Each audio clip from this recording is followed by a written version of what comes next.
Welcome to the Refuse Ordinary podcast. I'm your host, Tamara, and I'm so glad you've decided to join us on this journey of discovering who God is and who we are in Him. We are so excited to share with you today another class from our full-time School of Transformation. Today's topic is called Hindrances to Receiving His Love, taught by Chloe Wellsand. We hope you have a great listen. As you can see, this is what we are talking about today. Hindrances to receiving love, what is getting in the way. And I know that you guys have also had a few classes this week that have looked at similar topics, correct? Yeah, with Lisa Kelly and with some others maybe. Luke maybe touched on a little bit of the barriers in his class too, which is totally fine because number one, we're all looking at it from slightly different angles. And number two, we can kind of never think about an area like this enough because we really just want all the stuff in the way to be gone. Right, and healed.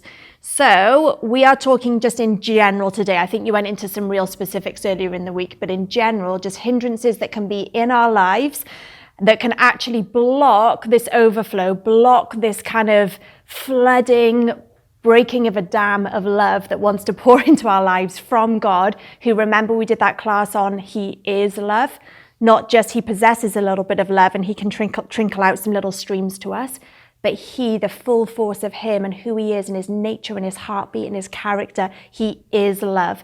And He wants to lavish us with the fullness of who He is. He wants to dwell completely inside of us. He wants to fill every space within us and be all in all inside of us, that we wouldn't depend on anything else or anyone else, only Him. He's the only way. And He wants to just snuggle up next to each one of us and just show us what that means. I will protect you. I will provide for you. I will show you who you really are. And I know you. I've made each one of you. I've designed you. I've said you're good. I know you through and through. And I've decided, and I have already intentioned towards and acted out in every possible way that I love you, right? Demonstrated most at the cross of Christ, but in so many other ways in our lives, right? And then here we are on the other end of it, where we're like, that's lovely, Lord, and it sounds like this wonderful out there thing, and maybe it's for everyone else but not me, but I just can't accept it, God. Or maybe I'm not good enough, or maybe I don't even know how to connect with it, or I've just got no grid for that stuff like we've talked about, right? But He's like, I know the way through. You've got all these hindrances and blockages that are in the way and you think are in the way. I know the way through. I know how to get exactly through every one of those mazes that we've set up, through every one of those walls that you've set up, through every one of those just big, overwhelming mountains in the way that you've set up in your lives. I know the way through. I'm big enough, and I'm good enough, and I'm strong enough. Will you let me in? Will you let me just prove myself to you and show myself to you, right? And so then we all have a choice today and every single day. And we can be terrified in our choice, and we can be angry in our choice. We can be anything in our choice, but we still have a choice. Will I let Him 1 inch closer, or will I hold Him back, right? So we're looking for a moment at just some of those things that are in the way, that get stuck in the middle of our relationship with Him. So have a think about it. Start to process and call out some of the things that you think that we have in our lives, or that we believe in our lives, or we do in our lives, that stop this just absolutely wonderful, intimate, walking in the Garden of Eden kind of relationship with the Lord that He made us for, right? So what would some of those hindrances and blockages be, do you think? Reality. Yeah, so what do you mean by that? If you just give me an example. Life that we're living. Yeah. So would it be fair to put with that then maybe the word experience, like our experiences? Physical world. Yeah. The physical world. Yeah. Anyone agree that relationships have sometimes been messy in our lives, right? Relationships. Any more examples? What's a hindrance? Shame. Yes. Oh my goodness. What could be a generic example of that? Anybody? Why would shame block my ability to receive God's love?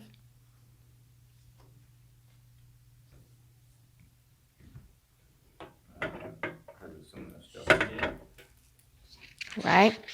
You feel like you're not good enough. There we go. There we go, right? If I believe that I'm bad or wrong or evil or any of those things, I believe that I am to my core, do you think that I'm actually going to want the God of the universe and beyond coming close to me in my space? No, right? And this one who is love and is pure and knows all things and sees all things, we're going to probably react by wanting to keep him at a distance, right? But do you know what the beast is of that? Is that the entire thing of shame is all a lie. It's based on a lie and it is a lie. It's always a lie. We may have done some bad things, but it doesn't make us bad ever. So it's a lie, and because of this lie, we're holding back the possibility of a relationship and intimacy with the God of the universe and beyond, King of Kings and Lord of Lords, and it's not even true. It's not even a real scenario that we're holding him away for, right?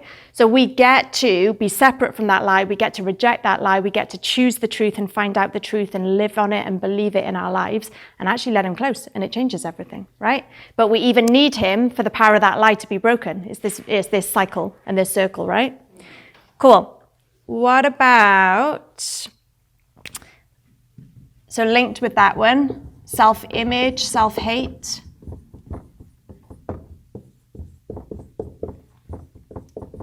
That's often a big one.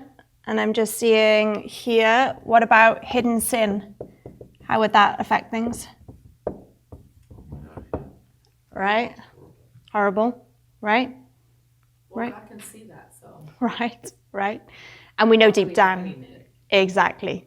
But we try to, hey? Right? Yeah. But that's the bad part, right? But we know deep down that he can see it. And so it's this increasing cycle, right? What about lack of trust or fear? Which would be linking back to relationships, linking back to experiences, right? It's built up this whole pattern of stuff in our lives. Would you say what goes along with that is like compartmentalizing? Yeah. When you're saying like, you can come into this place, but not this place, or not knowing that he wants to be a part of all of it all the time. Church is time with you, Lord. But when I'm working, that's work time, right? So good, right? So good. Not knowing that he wants all. I love it. And that can scare us sometimes, right? Because the reason that we compartmentalize is we like to be in control. Okay? We're like, I can keep you in this bit of my life, and I'm okay with that because we've made an agreement over here. And I'll let you 1% into this bit of life because it's just about okay, even though it's a bit tricky. But over here, no. Right? And it's just so unconscious for us, but it's how we live, you know? And also, because these relationships have been so affected in our lives, many times, many of us, and for a lot of the time, we haven't really learned what it is to have a continuous relationship. Is that fair to say, right?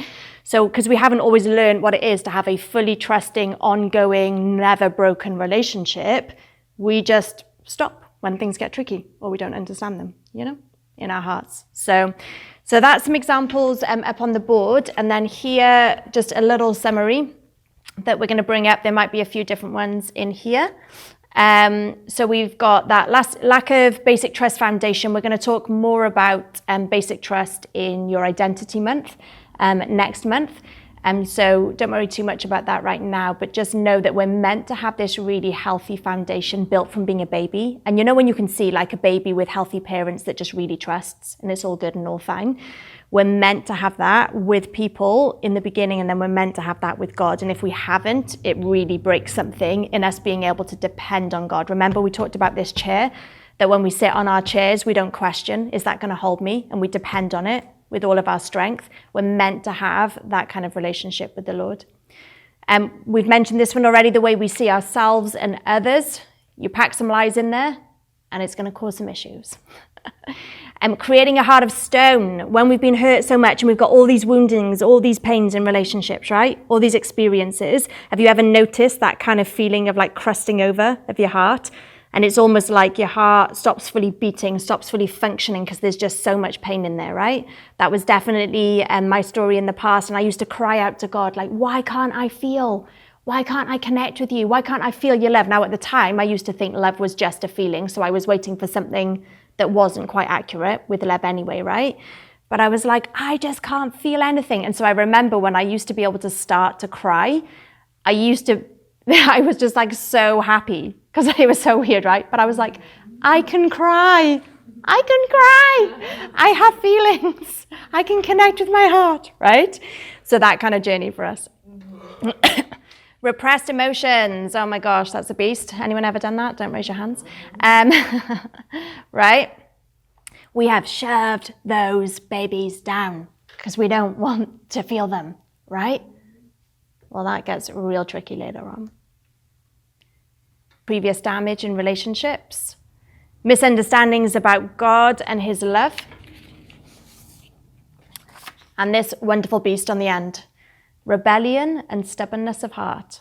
Oh, kind of linked with the repressed emotions and heart of stone a little bit, and we'll go into that more in Identity Month too, right? But sometimes because of fear, because of pain, we can have shoved things so much that we can end up in these really hopeless, stubborn places where we've made these inner vows and judgments deep inside of ourselves, and we just decide, nope, I'm not going there anymore, you know? Okay. 3 of many things that this does in our lives. I'll put them all up there for you to see. But there's many more consequences to this. But these are the 3 overarching summary statements I think we could put over this, right? We have a chance for full, complete relationship with God, but these hindrances block us from it. We are called into freedom, but these hindrances block us from it. And we are called to do incredible, massive things with the God of the universe and beyond living in us and through us to the world around us. But all of that gets limited and squished because of this, right? So just imagine, if I just put that visually for us.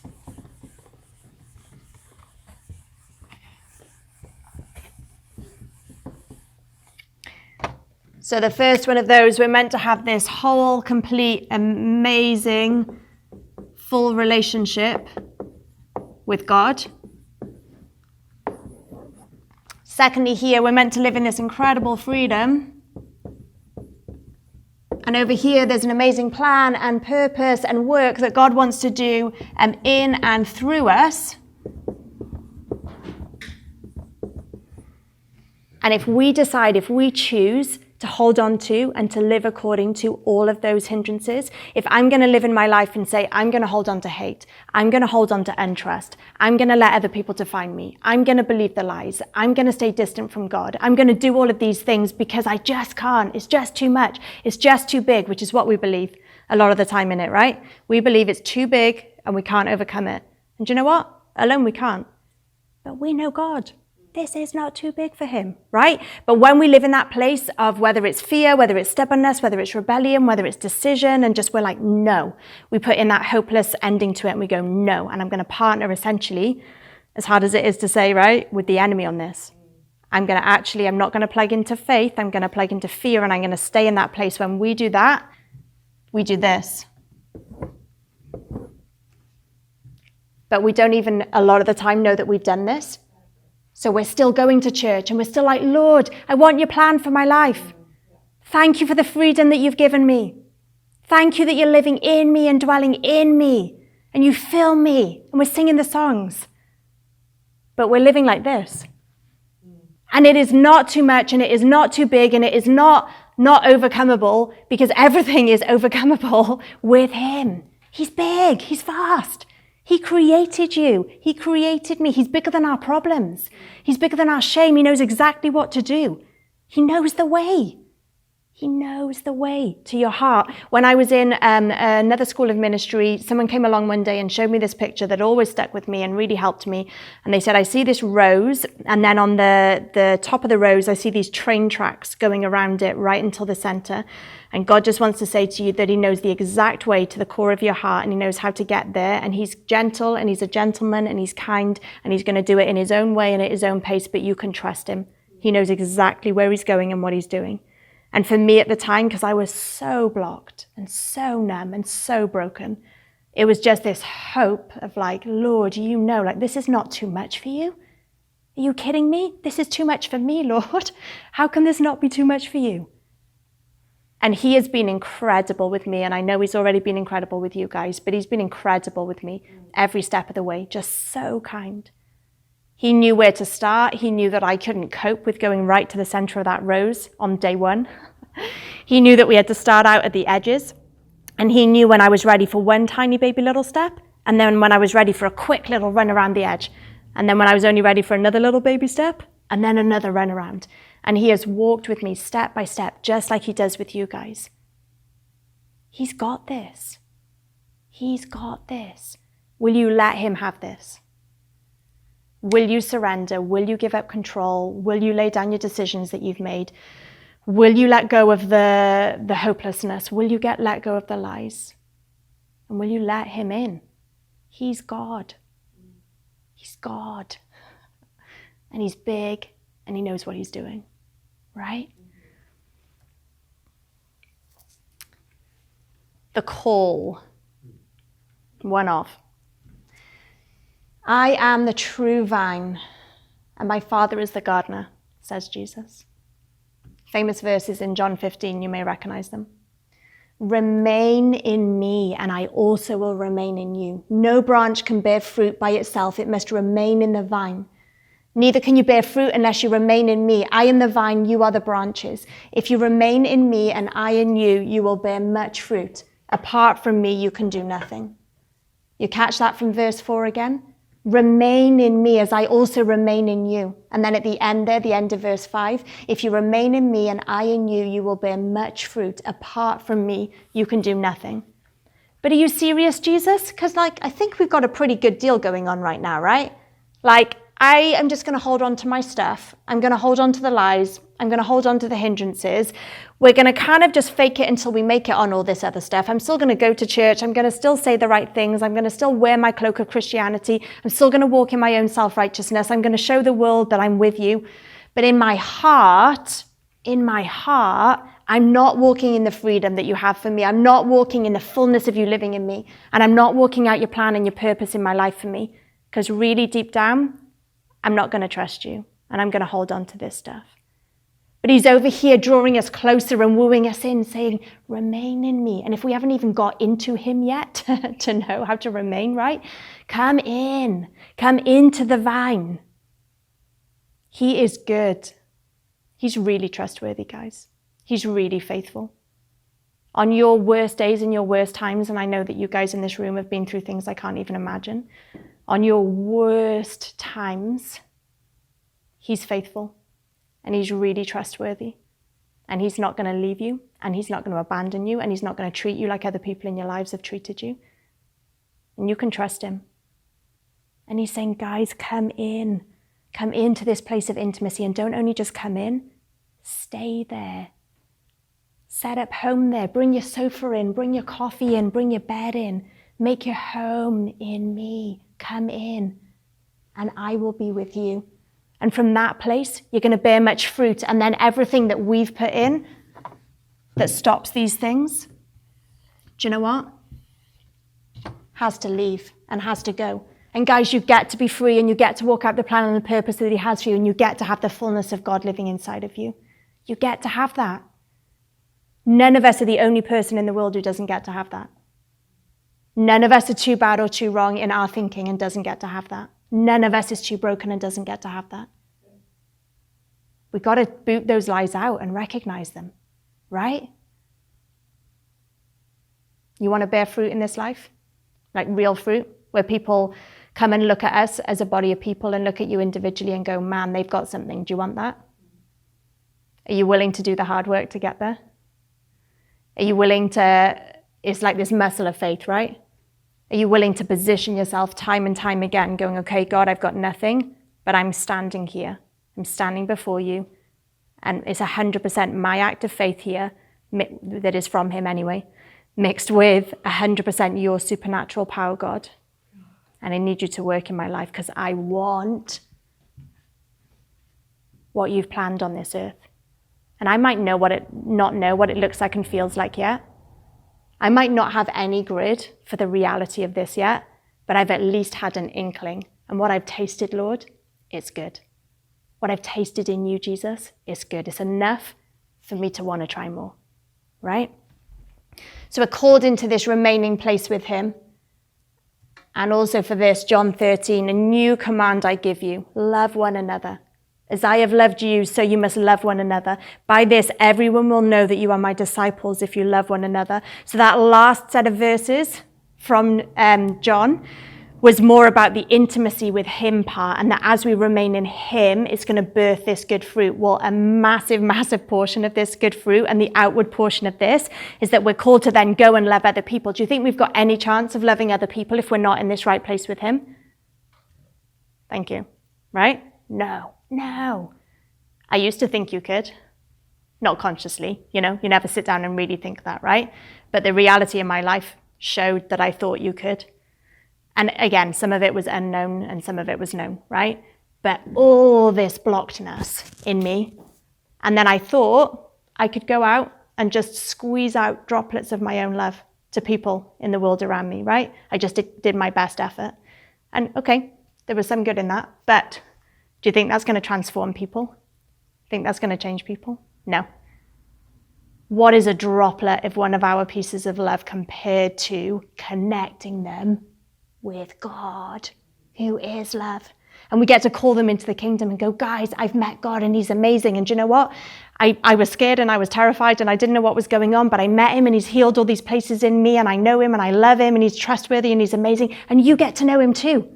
You get to be in relationship with him too. Isn't that awesome? Right? But we're never going to be able to share that testimony if we're going to be huddled in the corner over here going, nope, nope, right? Now, I'm not saying you can't have issues. We've all got issues. You're kidding me? We're on the journey of life, right? So if you're sat there thinking, oh gosh, I'm in trouble because I feel so blocked and I feel so whatever. Number one, 100% identify with you. That was entirely my life, right? And there's hope on the other side of that, right? Mixed with, that's okay. We've all got that. That's okay, right? What I'm talking about is a refusal to move. So if we're in our hurting, broken, wounded place saying, Lord, help me, that's incredible. I love it. I love the faith of that, right? And the courage that takes, because that's a brave thing to do. But when we're in our place, which was where I started 6 years old onwards, of essentially in our hearts, no, right? This is not even real and functioning in our lives. So I'm begging you guys, I'm calling you guys. I feel the heart of God, in this just from him, right? Just please, will you trust me even 0.01% to try to come closer and give me the opportunity to show you?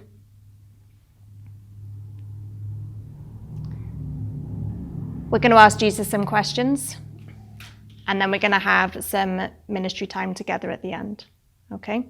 There's one more question with this first block there that I want to add in. So whenever you do make notes of these things, I want you to also add in the question, is there anything that I need to repent for?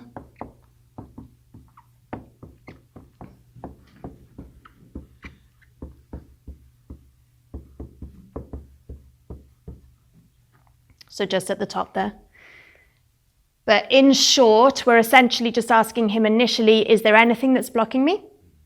Secondly, we're asking him to reveal to us any of the lies or beliefs that might be in there about him, ourselves, or others. And thirdly, we're asking him for strategy. Like, how can I move forwards? Where can I step from this place? So we've already talked about a whole bunch of the things that could potentially be blocking us. We've talked about what that does, what that leads to in our lives. But I just want to provide space just for us to have a real individual holy moment with Jesus for a little bit, right? We can think about these things generally all day long, and we can even think we know in our own heads what the problem is, and that's not what I want us to do here right now. I want us to ask the one who knows. I want us to ask Jesus himself what's going on, right? And do you know what, guys? We're doing it now today in a class, and you've done it some this week because it's really important. But we never want our ultimate focus to be zooming in on the problems. You focus in on the problems and we're going to get real stuck in life. It's not the focus.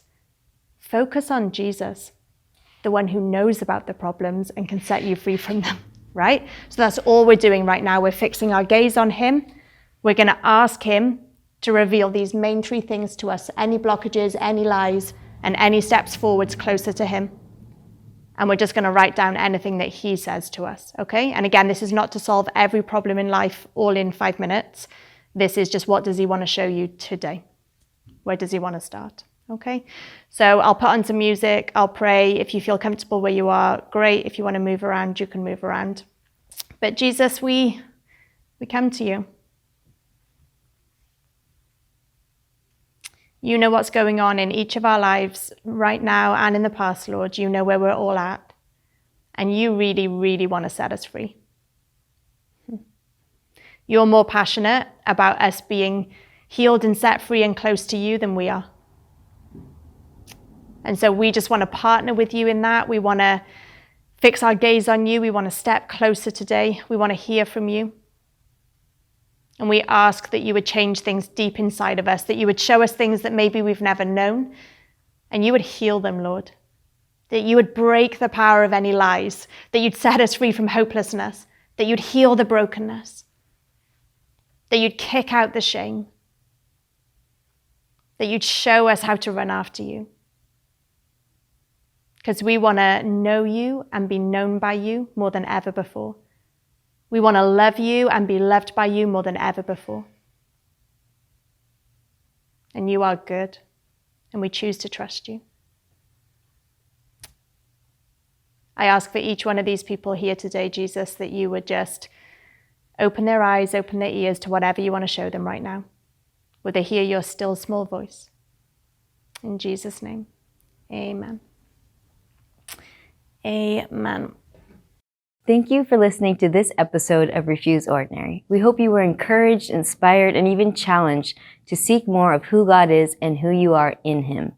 If you have any questions about the School of Transformation or would like to apply for our next semester, please go to transformationschool.org or send us an email at info@transformationschool.org. See you next time.